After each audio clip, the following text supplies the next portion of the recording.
Hi guys, welcome to FTC Files. Today we're here with Team 8393 Brainstem, and Kush is here. Why don't you introduce yourself? Hi, my name is Kush. I'm from Brainstem. I'm the design lead for the team, and today I'm just going to be talking a little bit about rebuilding your robots, and kind of the important things that go into that. Yeah, so let's jump right in. How's your season been going so far? So our season's been going okay so far. We had a decent robot, but there were some pretty competitive teams at our first qualifier, so we ended up actually not advancing. But because of that, we actually ended up rebuilding our robot. And so that process is something I'm going to talk about a little bit. But yeah, we're kind of hoping to do a little bit better our next qualifier in about 3 weeks. But other than that, it's going pretty well. Yeah, for sure. And then before we jump into the topic, let's talk a little bit about what you guys are doing this season and what your thought process was going into the season. So, as soon as you saw the kickoff, what was your first thought of how you should build your robot and what you kind of wanted to do? Yeah, I think generally one of the things that as a team we look at right as the game comes out is like what is the fastest way to do everything. And so this year we saw it was kind of similar to Rover Ruckus with probably like a spindle based intake and maybe some lift with an outtake. Um, and so those components, the first thing we do as a team is we split up the major things. So someone will work on the collector, someone might work on a lift, someone might work on a depositor. And so that's kind of how we start our season by looking at what's the most efficient design, splitting it up evenly across the people who design on our team, and then we go from there. And as far as that goes, I know a lot of teams might not have the same experience level as you guys, where everyone seems to be pretty familiar with CAD enough to design mechanisms on their own. So, how would you recommend people kind of go about that process if they don't have that familiarity or that technical depth? Yeah, I think so. One of the things about our team is that we do a lot of stuff mostly custom, and I know that a lot of teams don't have the resources for that, but we have used a lot of Go Builda. I think things like Go Builda and Actobotics are really good for starting off. Also for learning CAD, you can learn how like the those two different interfaces work together. And so I think using those while also learning CAD is something really important. Yeah. I think that's a great segue. You can check out our last video with FTC 7303 about how to work well on a budget if you are constrained by those resources. But obviously, your team isn't, so you guys have had a great experience doing a lot of custom stuff. I've heard a lot about you guys building multiple bots over multiple seasons and just being able to test stuff as much as possible. So why don't we jump right into that with some of the stuff? I know I personally have a lot more familiarity with your bot last year and what you guys did then with a lot of the remote stuff and then transitioning to in person. So why don't we start with that? Just like how you guys handled the transition from the remote events like Pennsylvania events to MTI and how you guys went about that rebuild that you ended up bringing to MTI.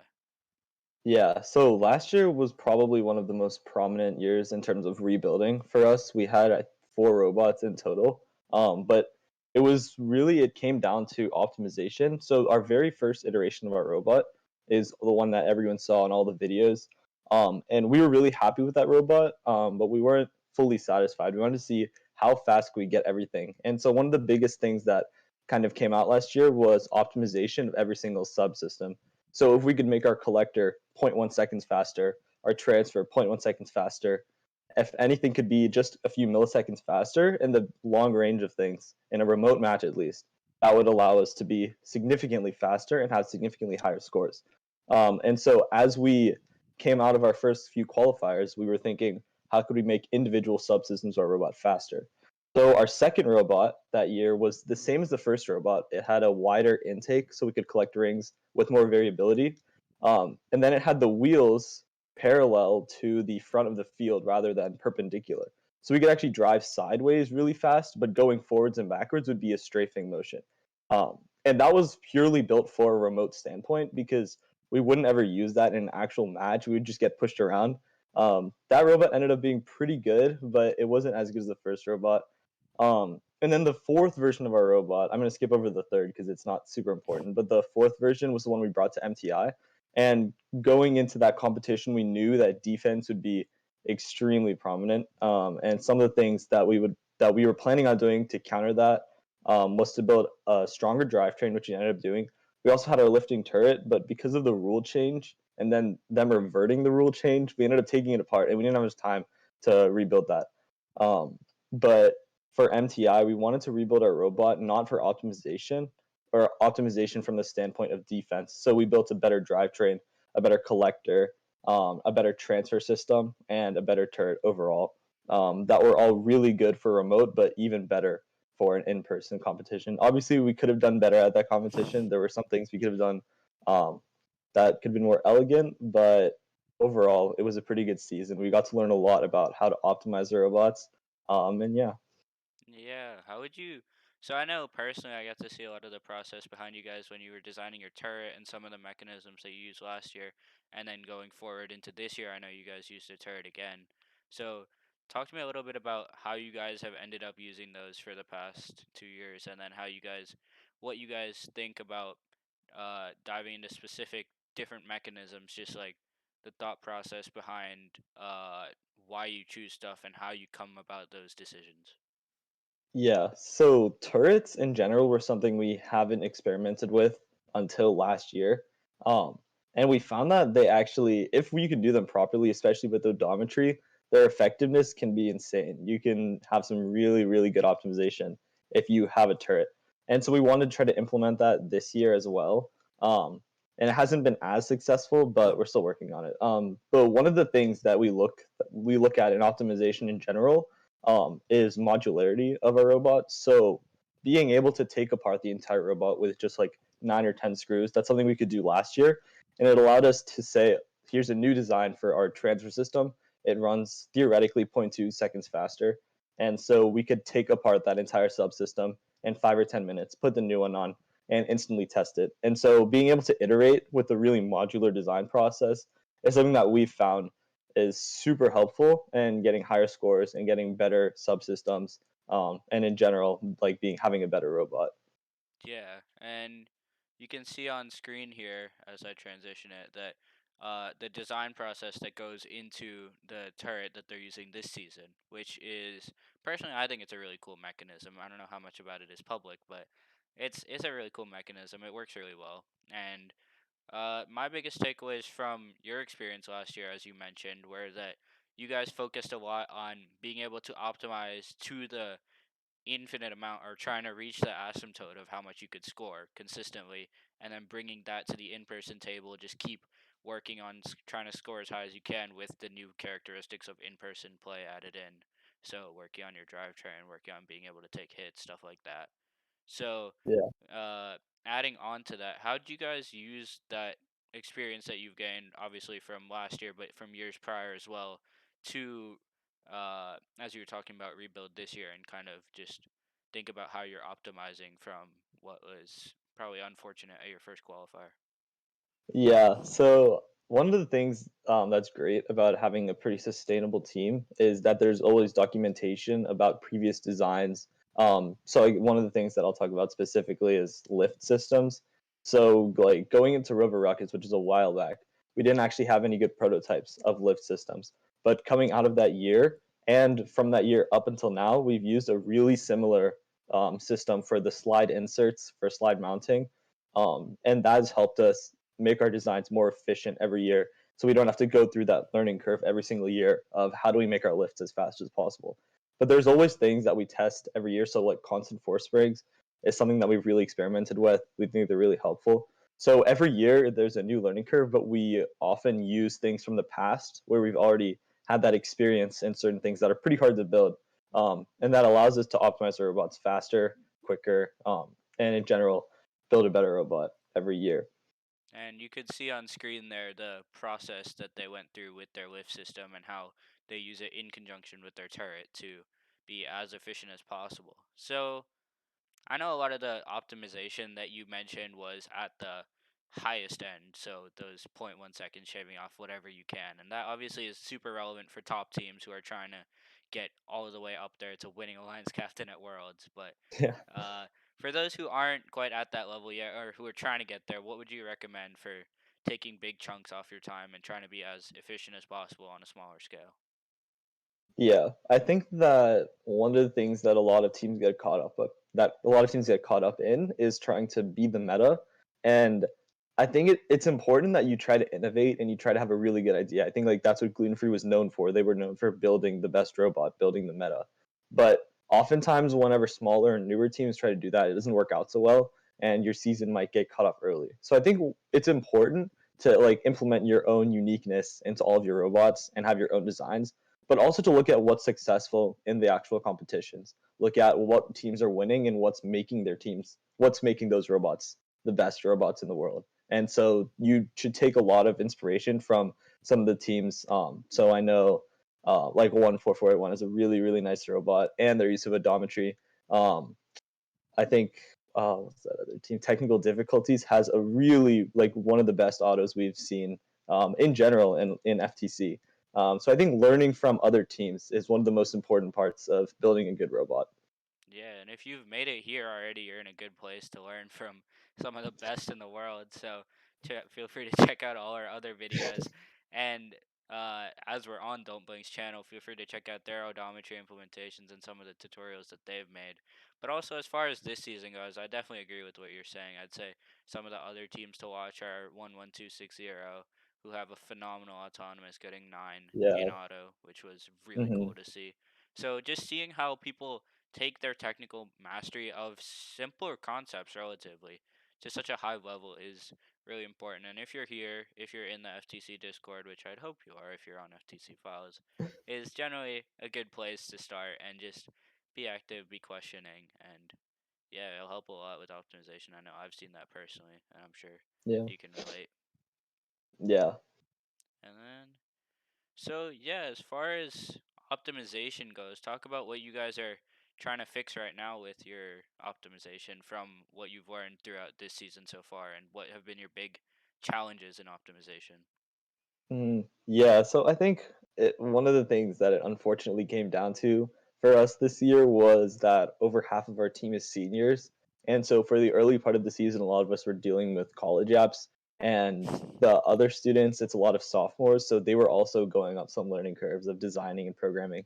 And so it was kind of hard for us to start off because there was a lot of lack of motivation to do some of the hard work, some of the hard CAD work for our team, and that ultimately caused our robot to be like a little bit mid tier at our first competition. There were a lot of unsolved issues, a lot of problems that happened, and it showed up in our matches, really unfortunately. Um, but coming out of that competition, a lot of us are done with our college apps. We have a lot less stress, and so we've been piling a lot more time into robotics. And so we're making a V2 robot, right? Rebuilding a robot, but we're taking inspiration from some of the better teams, and using that system. I'm not going to reveal specifically, but a system that doesn't have to drive all the way to the shipping hub like we did in our first design. So something that'll be a little bit further away, and allow us to have a quicker cycle time. Yeah, definitely. And then going off that, what kind of makes your redesign process unique, and what would you recommend taking away from what you guys think about and what you guys do that everyone can apply to whatever they do? Yeah, so I think that it kind of goes a little bit back to that modularity. But one of the things that makes our team really unique is our ability to iterate through designs really quickly. I know that maybe it's harder for a lot of teams that don't have access to custom, but you can still do it with systems like GoBuilda. And having the ability to iterate like 15, 16 times on one specific subsystem to optimize it as far as possible, it allows your robot to be really, really strong. And that's something that we always look at. We're always happy with the robot, but we're never satisfied. And so we always look at how can we make this robot better, because obviously there's errors, and there's no such thing as the perfect robot because there's always something better. Yeah, I definitely agree with that. I think that's a great mindset to have, that you're happy with your robot but not satisfied. That was a really Yeah, good quote. And yeah. yeah, how do you think that's shown up in some of the work that you've done so far this season? I know you mentioned that. I know from your first bot that you can see, I'm going to transition to on screen here, but you can see that there's a full just rundown of their systems here that go from their collector all the way through to scoring. So, what would you say that you weren't satisfied with primarily? Would you say it was the time that you took to cycle? Would you say that it was some of the more basic mechanisms like drivetrain, what would you say that you weren't satisfied with and that you wanted to improve on? Yeah, I think it actually came down a lot to driver optimization. Our robot was really hard to drive, and even though we have a really good driver, some of the things were impossible to control. So, depositing was one of the biggest issues on our past robot because it was just so inaccurate and so shaky. And our driver just could not get a hang of it. I don't think anybody could. It was not the greatest subsystem. And so I think that was our biggest takeaway, that our collector was great, our transferring was great, but our lift and our depositor were kind of mid. So we really wanted to look at how can we make it easier for the driver. I think that's something also that a lot of, if you're like a design lead for your team, is something that's really important to look at, because ultimately the driver is going to be the person that decides how well you're going to do in a match. And so if you can figure out what fits their needs, how they can be the best at driving with your robot, then you can have a better robot overall. Yeah, and I'd say for sure optimizing the driving experience like what big tech companies do. Yeah. That's the market that you're in at this point. You want to make sure it's as easy to drive as possible. So we have a turret-based deposit that normally would take about 6 button presses to operate, and I'm sure you guys have experienced the same. But we've cut it Yeah. down to 1 button, which is really nice for our drivers. There's other quality of life improvements that we like to talk about a lot.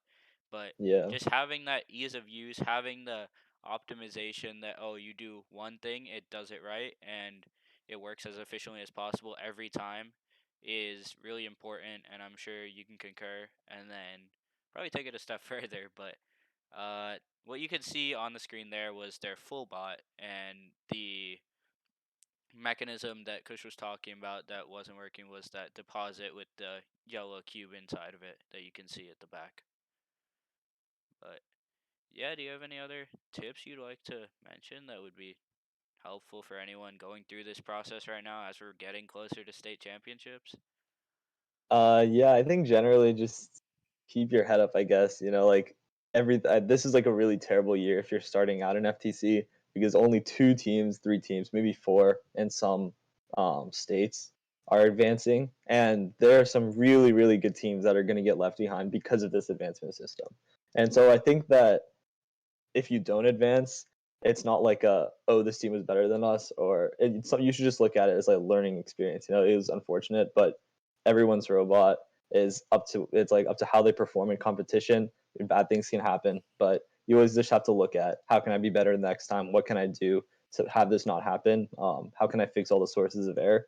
And how can I have a better robot next year?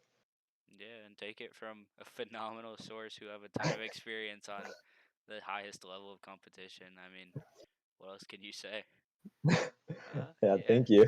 Anything else you have? I think that's all I have today.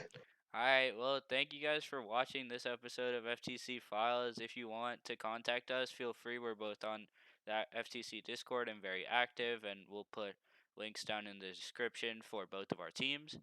And then, if you have any further questions, feel free to contact any of us, as I mentioned, or the FTC Files in general. And please check out all of our other videos, including the ones that we have planned to release sometime soon in the future. Thank you guys for watching, and peace. All right, nice.